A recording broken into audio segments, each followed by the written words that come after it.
Have you ever heard the expression, you got to oar before you roar? Well, it's an expression that a good friend of mine and colleague, John Filito of the 90-Day Game fame, teaches as a framework. And in today's short video lesson, I'd like to share with you this framework and give you some ideas, some tips as to how you can use it to enhance performance in your life, personally, professionally. So you did hear me correctly. The word we're talking about is oar, O-A-R. You got to oar, before you roar. So let's dive into it right now and take a look at that. And I'll ask you right now, think of a challenge you're facing. Think of a situation, a decision you need to make, a difficulty. So it's an acronym that we're using, and the O would stand first for what? Observe. The first step is to observe the facts.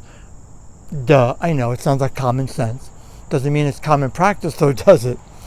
To observe the current reality, the way things are or have been up to now. It's important to do it without judgment, as much as possible, and with a sense of detachment to the outcome. If it's a relationship, you know as well as I do, or in any communication, there's what he said, there's what she said, and then there's what really happened. So it's important to get the facts to be as objective as possible. You might also employ some of your intuitive insight. Take notes.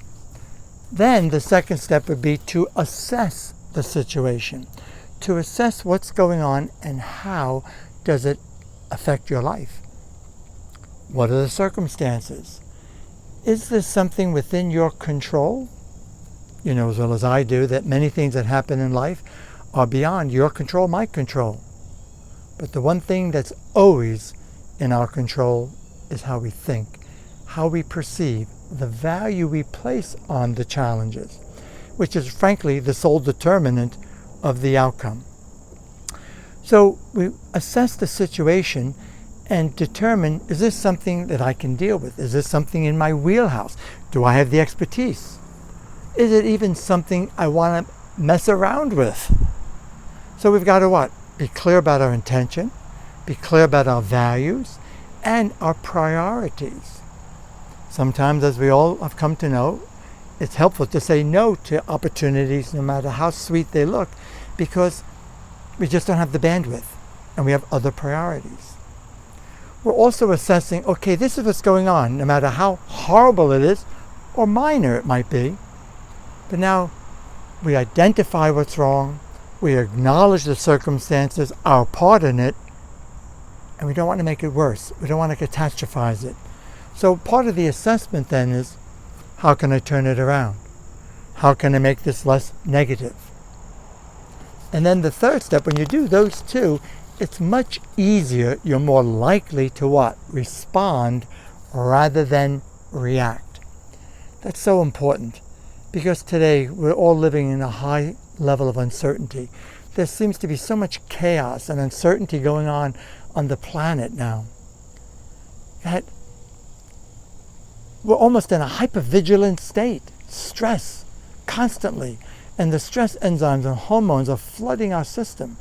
And if we're not managing it on a daily practice, if we're not mindful of it, it's easy to get overwhelmed, isn't it? And you know as well as I do, when you're overwhelmed, you're more likely to make mistakes, you're more likely to forget things. And part of that is because you go into the stress response, a state of survival, it's brain activity, and you don't think clearly. You don't think with the higher thinking functions of the brain. And we say things we wish we hadn't said. We make poor choices, poor decisions. So in order to protect yourself, what I'd like to recommend to you is you got to have daily practices that help to keep you navigating life with more calm, more ease. You're not going to be perfect. So part of your daily practice might be exercising regularly, going for a walk, if you have access to the beach or a river. Excuse me. Something like that always helps. Good music, good conversation with a friend, someone to turn to, a coach. And in my opinion, in now nearly 51 years doing this work, traveling the world, working with hundreds of thousands of people for the Silva Method. If you don't know me, my name is Ken Coscia. I serve as the training director, Silva's lead instructor, and we teach this in our programs. And currently I'm teaching the Silva Life and Intuition System, the core foundation program, in addition to graduate work. And I tell you this because what I found, time after time, student after student, no matter how dire their circumstances, when you actually have a daily practice of dynamic meditation, which means you're going beyond just passive. And by the way, if all you do is passive meditation, that's great. It helps to create balance. It helps to keep you in harmony.